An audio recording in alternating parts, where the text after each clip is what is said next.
রাধে রাধে মিত্র, সেই রাধা কুণ্ডের জল, আপার মহিমা ভগবানের রাধারানীর, শ্রীমতী রাধারানীর তটে হাজার হাজার ভক্তগণ প্রতিদিন পরিক্রমা করছি, স্নান করছি। রাধে রাধে মিত্র, এখানে সন্ধ্যার সময় আরতি হয়।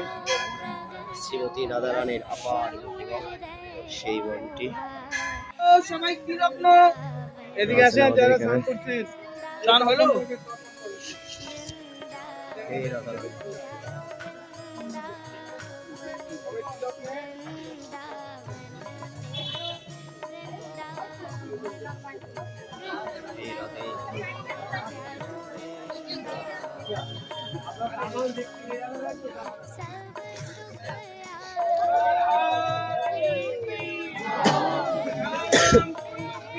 জয়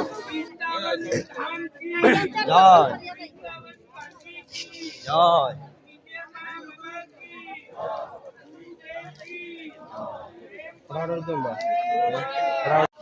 যার যার রেডি, রাধা কৃষ্ণ প্রণাম করো, রাধা কৃষ্ণ প্রণাম করো। রাধাকুণ্ডের অপার মহিমা, শ্রীমতী রাধারানী এই কুণ্ডে স্নান করেছিলেন ওনার ললিতা বিশাখা আদি সখী ভক্তগণকে নিয়ে। এক পাশে রাধাকুণ্ড, এক পাশে শ্যামকুণ্ড ভগবান শ্রীকৃষ্ণ সৃষ্টি করেছিলেন। শ্রীমতী রাধারানীর আদেশে অপার মহিমা সেই রাধাকুণ্ডের এবং শ্যামকুণ্ডের ভক্তগণ পরিক্রমা করে 21 কিলোমিটার গিরি গোবর্ধন পরিক্রমা করে এসে এখানে স্নান করেন। রাধে রাধে মিত্র, রাধে রাধে। এই হচ্ছে রাধাকুণ্ড, আর এর পাশে হচ্ছে শ্যামকুণ্ড।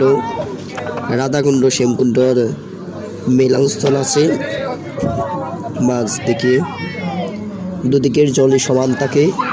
ভক্তগণ প্রথমে রাধাকুণ্ডে স্নান করেন, পরে শ্যামকুণ্ডতে স্নান করেন। রাধারানীর কৃপা নিয়ে ভগবান শ্রীকৃষ্ণকে দর্শন করেন। এখানে ভগবানের শ্রীকৃষ্ণের পাদপদ্ম আছে, শ্রীমতী রাধারানীর।